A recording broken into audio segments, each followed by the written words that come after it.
With Director Rugby Steve Diamond, looking forward to Saturday's trip to Leicester Tigers. Dime's no easy games in the Gallagher Premiership, but it doesn't get much tougher than Leicester away to finish the season. Hey, listen, it's the end of a generation for some of the lads. Chicky, Blamir, Radwan's already there. He's been like a missionary worker for a man. Come and join me. Blamir's going there. So, a lot of memories for the lads going to Welford Road. And, you know, I thought the crowd were really good at Gloucester when we played Gloucester here. But I think for them, it'll be special that weekend. I'm not praying, but I'm hoping we're sending the lads on a social after that to London for a couple of days. I'm hoping they're not on the social before the game, and it becomes a free-for-all. I'm thinking we've got to turn up and put in our last display as a team. And the last time this team will ever play together as a group, and there's no better place to do it there. Mathematically, people might say there's nothing resting on the game, but how important could it be in terms of the bigger picture if we finish with at least a competitive performance?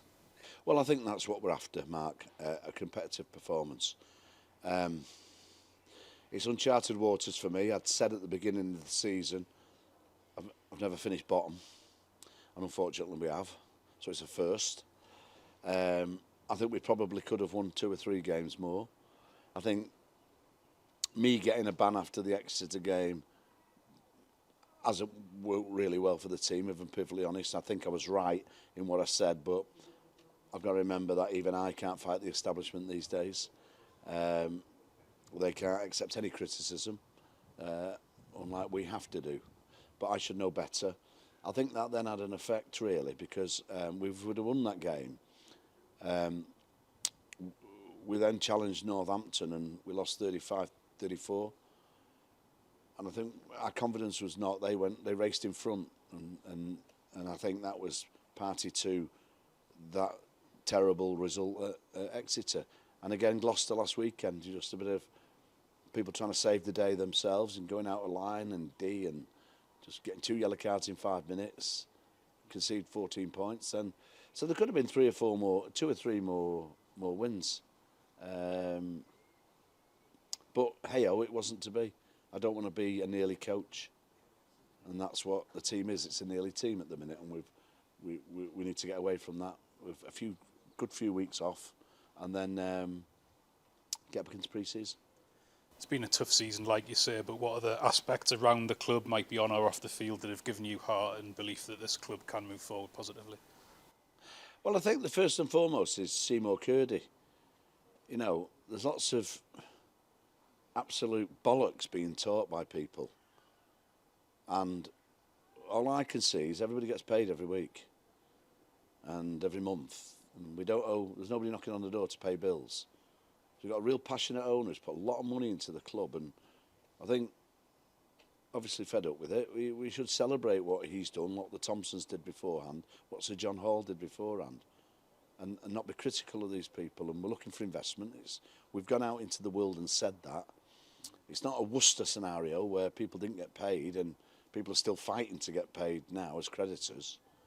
It's a different scenario. So I think it starts with him.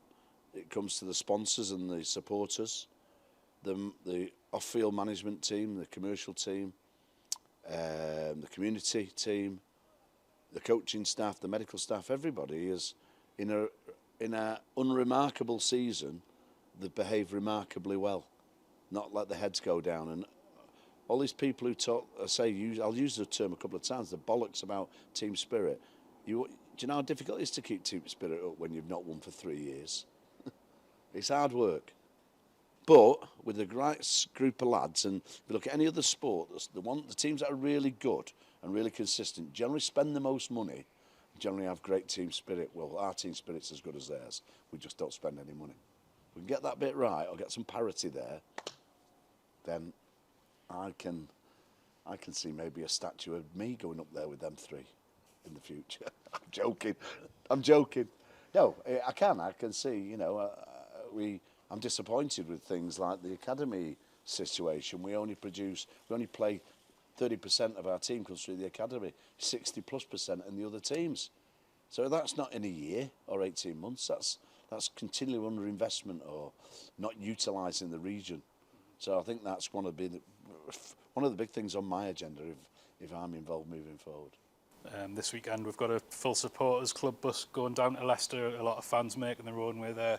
The fans have been patient. We've not given them too much to cheer in the league. I mean, I guess to finish off, just a word about those guys because they've been with you all the way. Oh, magnificent, magnificent. They always there, always supportive, never critical.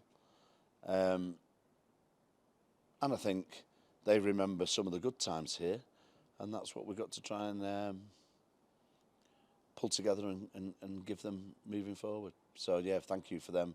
Thanks very much. Thanks for all the positive stuff. A lot of people have come up to me privately and said nice things, and that I remember that forever. Dimes, thanks for your time today and throughout the season, especially during the outtakes, which we can't ever broadcast for legal reasons. And good luck for the weekend. Thank you, gents.